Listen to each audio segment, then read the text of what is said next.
Namanya Wati. Usianya baru 17 tahun ketika ia mondok di sebuah pesantren tua di pinggiran Tasikmalaya.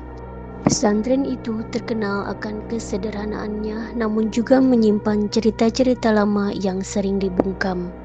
Tentang santri yang tiba-tiba menghilang, suara tangis dari kamar kosong, dan bayangan hitam yang melintasi aula saat menjelang malam.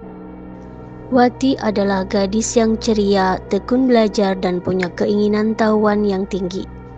Tapi semuanya berubah sejak suatu malam saat dia sedang bersih-bersih kamar santri bekas penghuni lama yang pindah mendadak. Di sudut lemari yang berdebu, dia menemukan sesuatu. Sebuah boneka perempuan kecil dengan gaun putih dan rambut ikal hitam tergerai. Matanya bundar seolah selalu memandangi siapapun yang menatapnya. "Cantik banget," gumam Wati sambil tersenyum. Tanpa pikir panjang, boneka itu ia bawa ke kamarnya dan diberi nama Sari. Sejak itu, Wati mulai berbeda. Ia sering menyendiri di kamar memandangi boneka itu sambil berbicara pelan. Teman-temannya mulai resah ketika Wati kadang menangis sendiri di malam hari, atau terdengar tertawa cekikikan seperti anak kecil. Sampai akhirnya suatu malam, Wati berteriak histeris.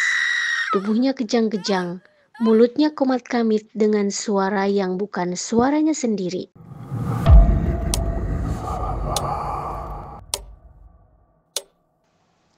Para ustadzah dan ustadz dipanggil. Ruqyah dilakukan berkali-kali. Tapi setiap kali diruqyah, tubuh Wati meronta seperti hendak dipatahkan. Suaranya berubah jadi berat dan menyeramkan. Bahkan saat ditanya oleh ustadz, makhluk dalam tubuhnya sering berkata, dia milikku sejak dia menyentuh boneka itu." Akhirnya, salah satu guru spiritual pesantren menyatakan untuk membakar boneka tersebut. "Boneka itu ada penunggunya," katanya singkat. Malam itu juga boneka Sari dibawa ke lapangan dan dibakar. Tapi saat api menjilat tubuh boneka, terdengar suara jeritan nyaring, bukan suara manusia. Dan tiba-tiba, boom! Boneka itu meledak. Asap hitam membumbung tinggi seperti amarah dari dunia lain. Wati pingsan malam itu. Kami kira semua telah berakhir, tapi ternyata itu baru permulaan. Hari-hari berikutnya, Wati masih sering kesurupan. Bahkan lebih parah. Suaranya berubah-berubah. Kadang seperti nenek tua, kadang seperti anak kecil yang menangis minta tolong. Setelah ruqyah demi ruqyah dilakukan, diketahui bahwa makhluk itu tak ingin pergi. Mereka menyebut Wati sebagai perantara, sebagai wadah. Waktu berlalu. Wati akhirnya lulus dan menikah. Hidupnya tampak normal kembali. Ia bahkan dikaruniai 2 anak yang lucu dan sehat. Tapi kejadian aneh terus menghantuinya. Wati bisa melihat hal-hal yang tak bisa dilihat orang lain. Terkadang ia tahu apa yang akan terjadi sebelum sesuatu benar-benar terjadi. Ia jadi lebih peka pada dunia tak kasat mata. Karena kondisinya itu, ia kemudian berguru pada seorang ustadz yang memiliki kemampuan spiritual. Ustadz itu berkata, "Wati, kamu punya kelebihan. Tapi kelebihan itu tak bisa kamu pilih. Ia datang karena kamu sudah terikat."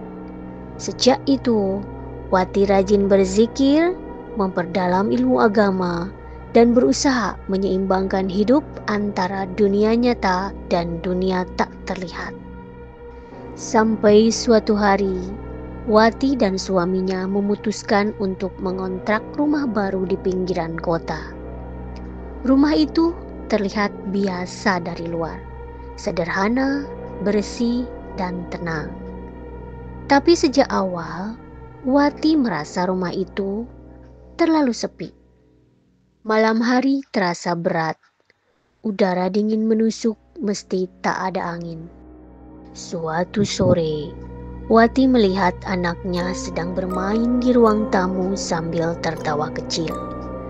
Tapi anehnya, saat dia panggil, anak itu hanya tersenyum dan berlari ke kamar. Saat Wati menyusul, kamar itu kosong.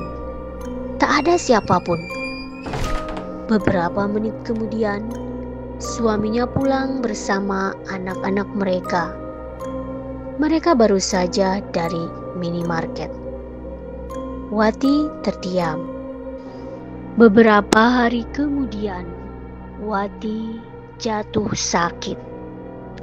Dia tak bisa makan. Setiap kali mencoba menelan, perutnya sakit luar biasa dan akhirnya muntah. Hanya bubur bayi yang bisa masuk, itu pun sangat sedikit. Tubuhnya makin hari makin lemah. Kulitnya pucat dan matanya seperti menatap kosong. Ke dokter sudah, infus sudah, diagnosa gangguan lambung. Tapi kenapa tak sembuh? Sudah sebulan lebih ia terbaring. Hingga akhirnya seorang saudara yang paham masalah spiritual menyarankan untuk memanggil peruqyah. Sore itu ruqyah pun dilakukan. Dan ketika ayat-ayat Al-Quran dibacakan, tubuh Wati menggigil hebat. Dari mulutnya keluar suara berat mengerikan. Aku Raja Iblis. Aku ingin dia mati. Tubuh ini milikku. Suara itu membuat bulu kuduk semua orang berdiri. Ustadz yang meruqyah berteriak lantang dengan doa-doa dan ayat suci, terus-menerus membakar keberadaan makhluk itu. Setelah hampir 1 jam ruqyah berlangsung, makhluk itu akhirnya keluar dari tubuh Wati. Tubuhnya lunglai, nafasnya tersengal, tapi ia tersenyum. Untuk pertama kalinya dalam sebulan, Wati berkata, "Sudah." Dia pergi. Namun sayangnya, tubuh manusia punya batas. 1 bulan tanpa asupan makanan membuat organ-organ Wati rusak. Esok paginya, dia tak lagi membuka matanya. Wati meninggal dunia. Dalam tidur panjangnya yang terakhir, wajahnya tampak tenang, seolah semua penderitaan telah berlalu. Tapi malam setelah pemakamannya, suaminya bermimpi. Dalam mimpi itu, Wati datang dengan wajah pucat dan berkata pelan, "Jagalah anak-anak kita. Mereka juga bisa melihat seperti aku." Hati-hati pada apa yang kamu sentuh. Tak semua benda yang terlihat polos dan tak bernyawa benar-benar kosong. Karena bisa jadi mereka sedang menunggu seseorang untuk menjadi wadah barunya.